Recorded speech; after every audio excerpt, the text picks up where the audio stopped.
What happens when the man everyone assumes is out of place turns out to be the new boss?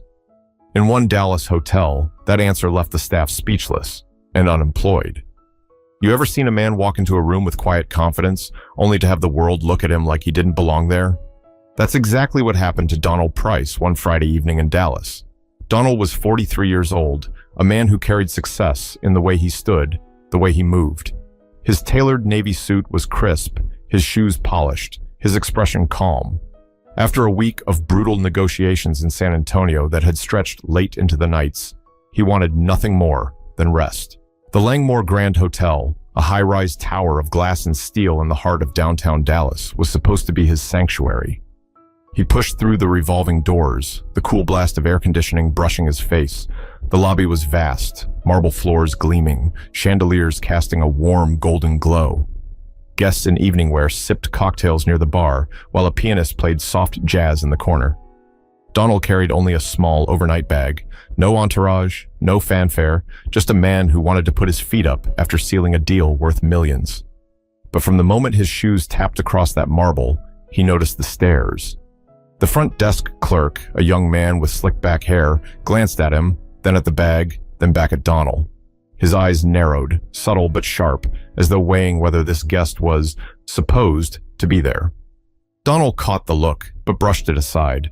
He'd faced it before, in boardrooms, restaurants, airports. He placed his bag gently on the counter. "Evening," Donald said evenly, checking in. The clerk didn't smile. Instead, he cleared his throat and asked, "Do you have a reservation?" "Yes, Price Donald Price." The clerk tapped at his keyboard, expression shifting between fake politeness and suspicion. Then, almost too quickly, he looked up and said, "I don't see you in the system." Donald leaned slightly closer, voice steady. "I confirmed earlier this morning. Try again." At this point, a woman in a gray blazer, clearly a floor manager, approached. She eyed Donald's bag, then looked him up and down like she was scanning for something out of place. "Sir," she said firmly, "are you sure you're in the right hotel? We don't allow loitering in the lobby." The words hit harder than they sounded. Around them, guests sipped drinks and pretended not to stare, but their ears perked. "I'm not loitering," Donald replied, still calm. "I told him, I have a reservation. My name is Price." The manager exchanged a look with the clerk, then picked up the phone at the desk. Her tone dropped, sharp. "Security to the front, please." Donald exhaled slowly. He had been through too much in life to raise his voice now, but every second felt heavier. Every pair of eyes in the lobby locked on him like he was a spectacle. A family sitting nearby shifted uncomfortably. A man at the bar whispered to his wife. Within a minute, 2 security guards arrived. Both were broad-shouldered, wearing matching navy jackets with the hotel's logo stitched on the sleeve. "Problem here?" one of them asked. The manager crossed her arms. "Yes, this gentleman is not a guest. Please escort him out." Donald turned to face the guards directly. His voice was calm, almost too calm. "I told them I have a reservation. My assistant booked it under my name, Price. Maybe double-check before you put your hands on me." But the guards didn't check. They didn't even glance at the system. One stepped closer and said, "Sir, let's go." Outside, Donald's jaw flexed. He looked at the marble floor, then at the chandelier overhead, then back at the clerk who couldn't quite meet his eyes. Slowly, he picked up his bag. "I can walk," he said. The guards flanked him as he was escorted out. The entire lobby watched silently, some with curiosity, others with discomfort. Donald pushed through the revolving doors, back into the Texas heat, his dignity intact, but his patience tested. Standing on the sidewalk, he paused. Cars rolled by on Main Street, headlights cutting through the fading light. He tightened his grip on the handle of his bag, the sting of the insult sharp in his chest. He had just closed a multi-million-dollar deal hours earlier. And yet, here he was, treated like he didn't belong in a place he now technically owned. He walked to his car, parked across the street. It wasn't a flashy sports car, just a sleek black sedan, understated but powerful. Sliding into the driver's seat, Donald set his bag down and rested his hands on the wheel. The sting gave way to thought. But this wasn't the end. Something was about to shift in a way that nobody inside that lobby could have predicted. Inside the Langmore Grand, the air was still thick after Donald had been escorted out. Guests whispered at cocktail tables, their conversations hushed but animated. Some shook their heads, others shrugged as if to say, "Not my business." For the staff, it was just another incident handled. But for Donald, standing outside in the Texas evening heat, the insult was still burning. He didn't storm off. He didn't call anyone.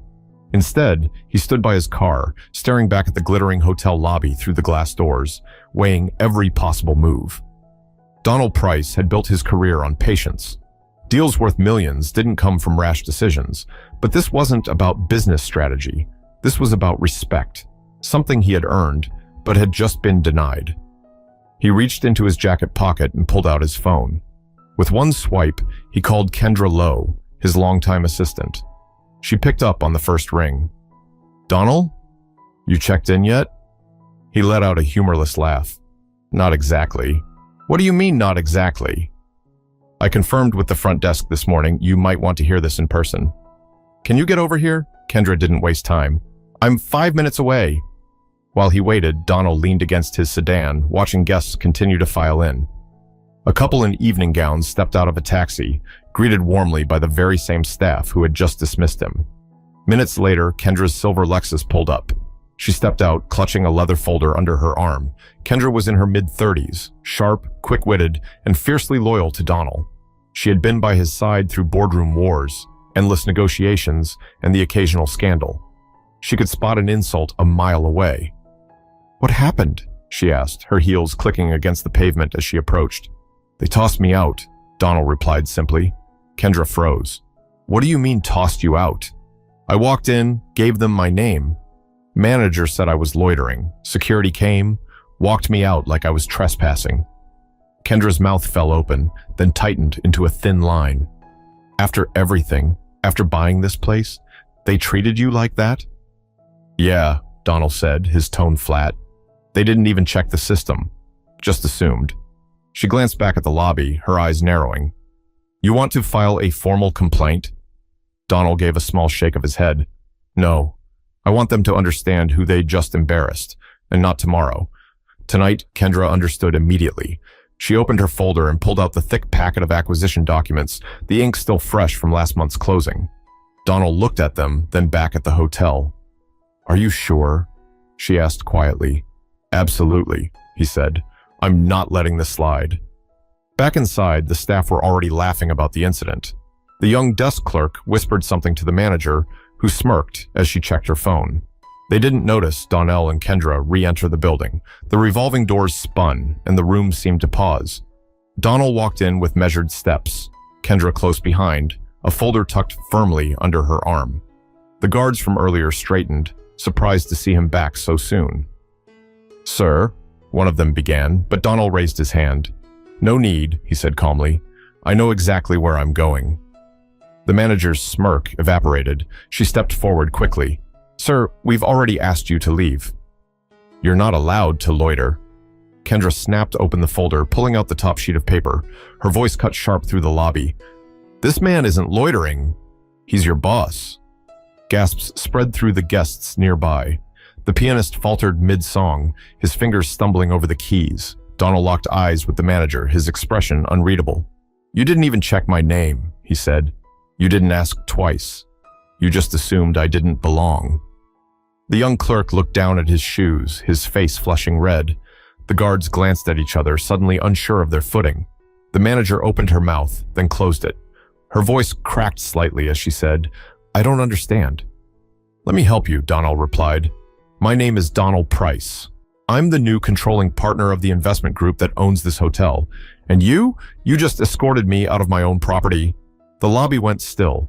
Every guest within earshot stared, some with wide eyes, others covering their mouths in shock. Donald let the silence hang, stretching seconds into what felt like minutes, but he wasn't finished. Something bigger was about to unfold, and the staff could feel it pressing down on them, like a storm about to break. Donald didn't rush to speak again. He stood in the middle of the lobby, letting the weight of his words hang in the air. The sound of clinking glasses had stopped. Even the pianist had stepped away from the keys. All eyes were on him, waiting for his next move. Kendra moved closer, sliding the folder onto the counter in front of the stunned clerk. The thick stack of documents landed with a heavy thud. "That," she said, tapping the top page, "is the deed transfer. Effective 3 weeks ago. You all work for him now? The clerk swallowed hard, his face pale. The manager's lips parted, but no sound came out. It was the kind of silence where even breathing felt too loud. Donald broke it with a low voice, steady and controlled. I built my career on patience, on listening before I speak, on weighing every option before I act. But what happened tonight was more than a mistake. It was a reflection of something deeper, something ugly. He turned slightly, his gaze sweeping across the room. Guests shifted uncomfortably under his stare. He wasn't addressing just the staff anymore. He was addressing everyone watching. You saw me walk in here with a small bag and no entourage, and the conclusion was simple. I didn't belong. You decided that before I even opened my mouth. A man at the bar, wearing a dark blazer, muttered, "He's got a point," under his breath. His wife nudged him, whispering for him to stay quiet. Kendra placed a hand on Donald's arm. "Maybe we should step aside," she whispered, but he shook his head. "No, they need to hear this." He took a slow breath, remembering nights long before the Langmore Grand, back when he was still clawing his way up in the business world. He remembered the deal in Phoenix where a client assumed he was the driver instead of the man running the meeting. He remembered walking into a bank in Tulsa, being asked if he was waiting for the account holder. And now, after years of fighting for his place, here he was, again, escorted out of a building he owned. His voice softened, but carried even more force. "Do you know how many times I've been told I didn't belong in a place? How many times I've been doubted before a word left my lips? Too many to count. But tonight was different. Because this isn't just another hotel. This is my hotel. My signature is on your paychecks." The manager finally found her voice, though it wavered. "Mr. Price, I didn't realize. If I had known..." Donald cut her off, his tone sharp. That's exactly the problem. Respect isn't about knowing titles. It's not about who owns what. It's about how you treat people before you know their name. The room grew hotter with tension. Guests exchanged looks, some uncomfortable, others visibly moved. A young couple by the piano whispered to each other, their eyes wide. Donald stepped back from the desk, his presence filling the space. He wasn't yelling. He didn't need to. The quiet authority in his voice was louder than any raised tone could have been. He glanced at Kendra, then back at the staff. "When I was escorted out 20 minutes ago, I had two options. I could walk away, let it slide, chalk it up as another insult, or..." He paused, letting the words stretch. "I could come back and hold you accountable. Which choice do you think I made?" Kendra's lips curled into a small, knowing smile. She'd seen this side of Donald before, the side that didn't settle, the side that refused to let ignorance dictate the story. The manager's hands fidgeted at her sides. "Mr. Price, please. If you give us another chance..." Donald raised a hand. "I'll decide what happens next. But know this, your actions tonight told me more about your values than any polished resume ever could." The words sank deep, not just into the staff, but into every bystander who had witnessed the scene. People weren't just watching a business owner scold employees. They were watching a man turn humiliation into a lesson in real time. But Donald wasn't finished. Something bigger was coming. He wasn't going to leave this confrontation hanging in the air. He was about to set the stage for a revelation no one in that building would forget. The lobby was heavy with silence, every eye still fixed on Donald. But instead of pressing forward right then, he took a step back, almost as if the weight of the night demanded a pause. His hand brushed the folder Kendra had placed on the counter, and for a moment his expression shifted, measured, contemplative. "Kendra," he said quietly, "let's take 5 outside." Without waiting for an answer from the staff, Donald turned and walked back through the revolving doors. The buzz of Dallas traffic greeted him, headlights streaming past on Main Street. Kendra followed quickly, her heels clicking against the concrete, frustration written all over her face. "You're too calm," she muttered, adjusting the strap of her purse. "They dragged you out of your own property, and you're giving them breathing room." Donald leaned against his sedan, folding his arms. "Calm doesn't mean soft. It means I'm about to make sure they remember this night for the rest of their careers." Kendra studied him for a moment, then opened the folder again. The paperwork was more than proof of ownership. It was a weapon. Contracts, signatures, letters of intent, all binding. "So what's the move?" she asked. Donald's gaze shifted back to the hotel's glass facade. Guests were still peering out, curious, whispering. He could almost feel their anticipation pressing through the glass.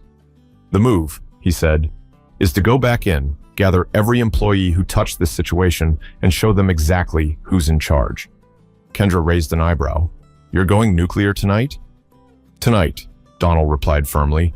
"Not tomorrow, not next week. They'll never forget how fast tables can turn." She gave a sharp nod. "Then let's go." They crossed the street together, Donald walking slower this time, deliberate. Heads turned from the bar inside as the revolving doors spun once more. Guests craned their necks, waiting to see what would happen. The guards stiffened immediately when they saw him. One stepped forward nervously. "Sir, I think we need to—" Donald lifted a hand, silencing him. "No. What you need to do is call every staff member working tonight, right now. I want them in this lobby within 5 minutes." The guard hesitated, glancing at the manager. The manager's face flushed crimson. "Mr. Price, surely we can discuss this in your office." "No," Donald cut in, his voice calm but razor sharp. "We'll discuss it here, in front of your team, and in front of the guests who just watched you drag me out like a trespasser." The murmur among the onlookers grew louder. A man in a sports coat whispered to his wife, "This is unbelievable." "He owns the place?" She whispered back, "Imagine being them right now." The manager swallowed hard, then turned to the clerk. "Gather everyone." Within minutes, the staff began to trickle in. Housekeepers in uniforms, bellhops, waitstaff still carrying trays. They gathered in a loose circle in the middle of the marble lobby, eyes darting nervously. Some knew nothing of what had happened. Others had seen it all. Donald stood tall at the center, Kendra just behind him with the folder open in her hands. His voice carried across the room without the need for a microphone. "My name is Donald Price. As of 3 weeks ago, I'm the controlling partner of the group that owns the Langmore Grand. That means every paycheck you cash has my signature attached to it. Tonight, I came here quietly, with one bag, looking to check into my own property. Instead, I was treated like a trespasser. I was humiliated in front of guests, escorted out by security who didn't ask a single question." A ripple of shock ran through the staff. Some looked at the manager with wide eyes, others shifted uncomfortably. "I didn't raise my voice. I didn't fight you," Donald continued, "because I didn't need to.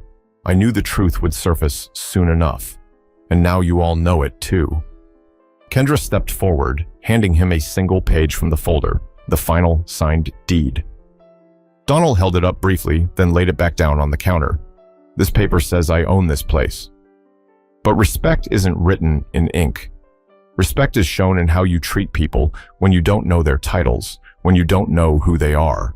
And tonight, you showed me and everyone watching exactly where you stand." The room was thick with tension. The pianist sat frozen on his stool. Guests leaned forward in their chairs, captivated. The staff fidgeted, waiting for the hammer to drop. But Donald wasn't rushing. He wanted every word to land like a stone in still water, rippling outward. And as he looked around at the faces before him, he knew the decision he was about to make would leave a mark not just on this hotel, but on every soul standing there. The staff stood in a wide semicircle, their eyes darting between Donald and the manager who had called for security earlier. Some clutched notepads and aprons, others still wore latex gloves from the housekeeping carts they had been pulled away from. The tension was so thick that even the smallest sound carried. A woman's bracelet clinked against her glass at the bar, and half the room turned their heads. Donald let the silence breathe. He wanted every single person in that room to feel the weight of the moment. His voice, when it finally came, wasn't loud. It didn't need to be. "Let me tell you something," he began, his eyes sweeping across the crowd. "You don't really know a person until you watch how they treat a stranger. That lobby moment, when I walked in with my bag and a reservation, that was your test, and you failed it." The manager, pale and tense, stepped forward. "Mr. Price, if I had known—" Donald cut her off, his voice sharp but steady. "That's the point. Respect isn't conditional. It doesn't depend on who signs your paycheck or whose name is on the deed. Respect should come first, before the title, before the money, before the paperwork." A few staff members lowered their heads. Others stared at the floor, wishing the marble would swallow them. Donald turned his focus directly on the clerk who had first dismissed him. You didn't even look twice. You typed my name once, then told me I didn't exist in your system. When I insisted, you let your manager step in and handle me like a problem. Do you know how many times in my life I've been treated like a problem before anyone knew who I was? The clerk's throat worked as he tried to swallow. Sir, I thought... No, Donald interrupted. That's exactly it. You thought. You didn't check. You didn't ask questions. You decided. He let that word hang, decided, and the entire staff felt it sting. Kendra stepped forward, flipping through the folder until she pulled out a page with the Langmore Grand letterhead. She read aloud, "Effective as of August 10th, controlling ownership of the Langmore Grand Hotel is transferred to Price Holdings, LLC, under the authority of Donald Price." She lowered the paper, her gaze sweeping over the stunned employees. That was nearly a month ago. Every hour you've worked since then? Paid for by him? Gasps rippled through the staff. The bellhop, a young man barely out of college, looked like he might faint. The housekeeper clasped her hands together tightly, as though in silent prayer. Donald didn't move. His presence alone was enough to hold the entire room captive. I've built businesses from the ground up. I've walked into banks where they assumed I was the driver waiting for my boss. I've sat in meetings where they thought I was the assistant, not the man writing the checks. And I learned something. People will show you who they are before you ever open your mouth. You just have to watch. He gestured toward the guests sitting at the bar. Tonight, you all watched. You saw how quickly judgment can ruin someone's dignity. You saw how fast assumptions can stain a room. This isn't just about me. This is about the next person who walks through those doors and gets sized up in 3 seconds flat. What if that next person is your family, your father, your sister, your child? The silence deepened. Some guests looked down at their drinks. A woman dabbed her eyes with a napkin. Donald stepped closer to the manager now, his eyes locked on hers.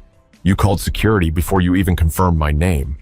You humiliated me in front of your guests, and you did it with absolute certainty that you were right. Her lips trembled. Mr. Price, I made a mistake. A bad one. Please let me make this right. Donald's face didn't change. His voice was calm, almost too calm.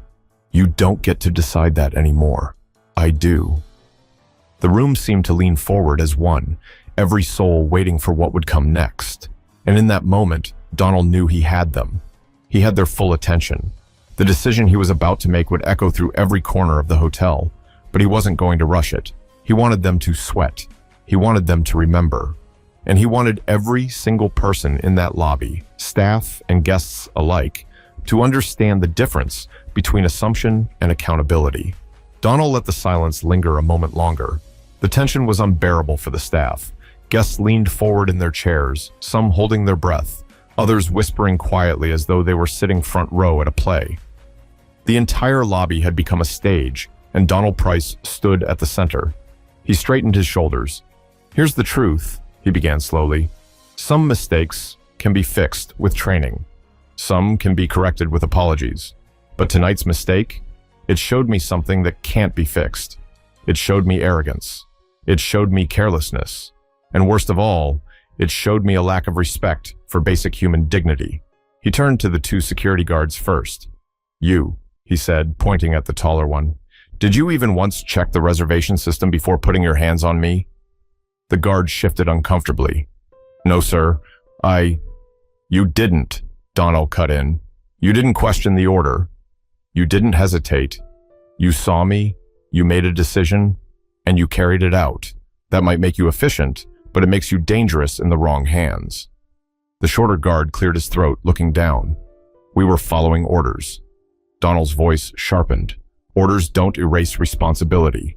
A uniform doesn't erase accountability. Gasps rippled through the room. Guests could feel where this was headed. Donald shifted his gaze to the front desk clerk. And you, he said. You dismissed me without a second look. Do you know what that means? It means you believed your first impression over the truth. And your first impression was wrong. The clerk stammered. Mr. Price, I didn't... You did, Donald said firmly. And it wasn't just you. It was all of you who participated in this. He turned slowly toward the manager in the gray blazer, the one who had called security.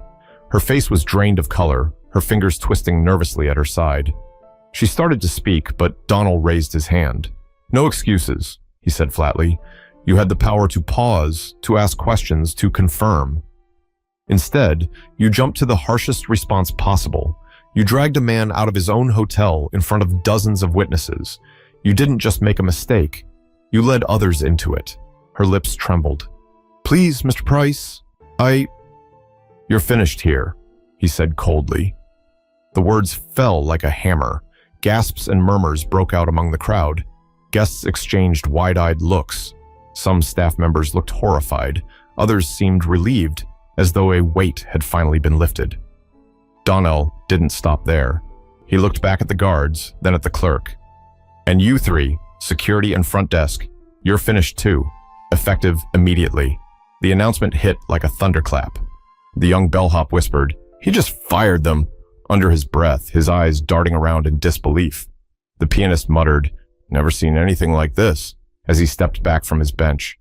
The fired employees stood frozen, their faces pale, the reality of their termination crashing down in real time.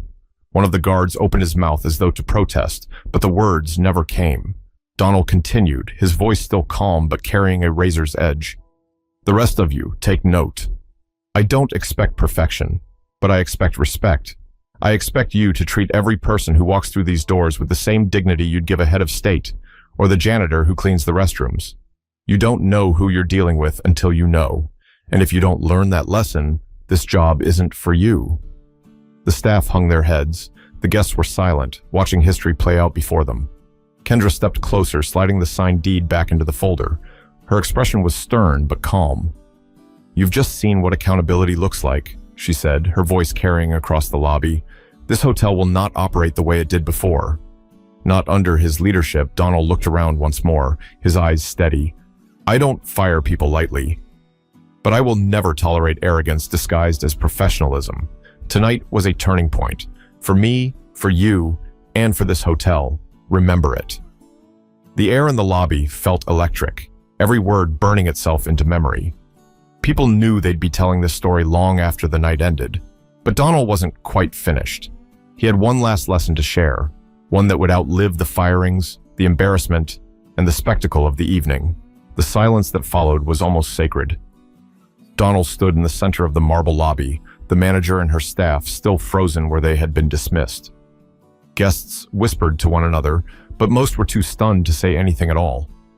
Donald let the room settle, then spoke again, slower this time, his tone shifting from sharp authority to something deeper, something that carried the weight of hard-earned wisdom. "I know what some of you are thinking," he said, his gaze sweeping over both staff and guests, "that this was about anger, that I fired them because I was embarrassed. But you'd be wrong. This wasn't about pride. This was about principle." He walked a few steps toward the center of the lobby, his polished shoes clicking against the marble.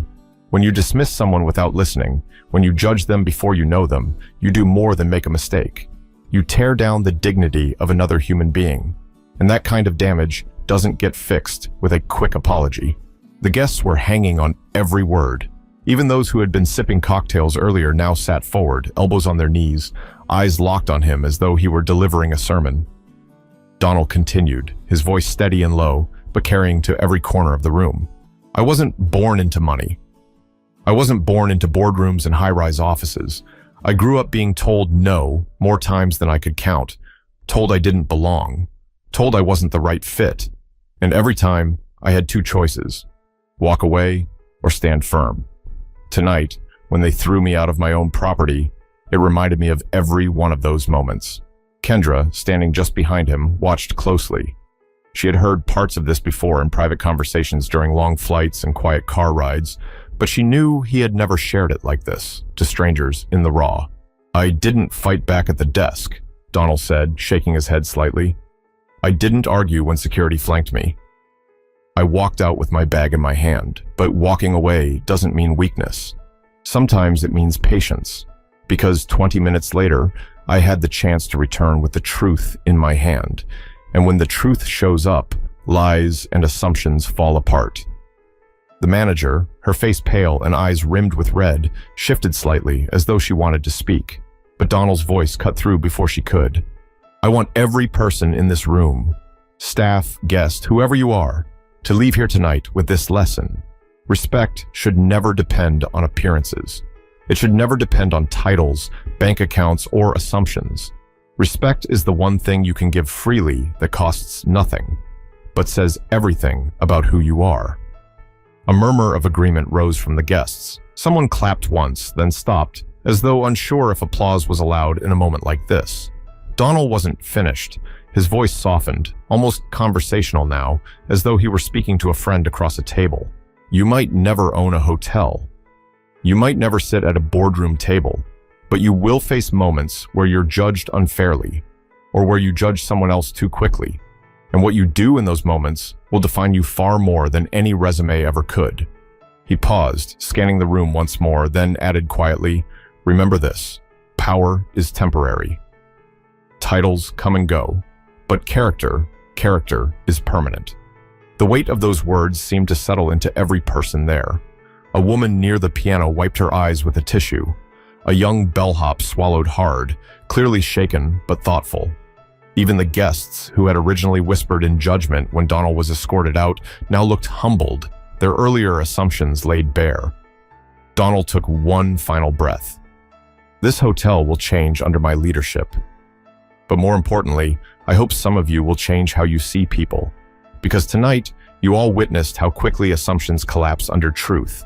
Don't wait until you're standing in my shoes to learn that lesson. With that, he turned slightly toward Kendra, who closed the folder and gave a subtle nod. Together, they started toward the elevator. Guests parted to let them pass, many murmuring quietly, some nodding with respect. Donald pressed the button, waited, and stepped inside. Just before the doors closed, he looked back at the lobby one last time. His final words echoed like a verdict. Never confuse arrogance with authority. Respect is the only thing that makes either worth anything.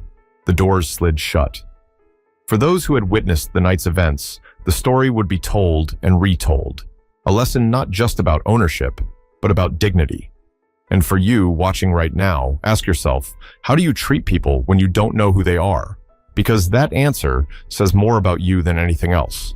If you believe in respect, accountability, and standing firm in your principles, make sure to subscribe for more stories like this, because every story we tell carries a lesson worth remembering.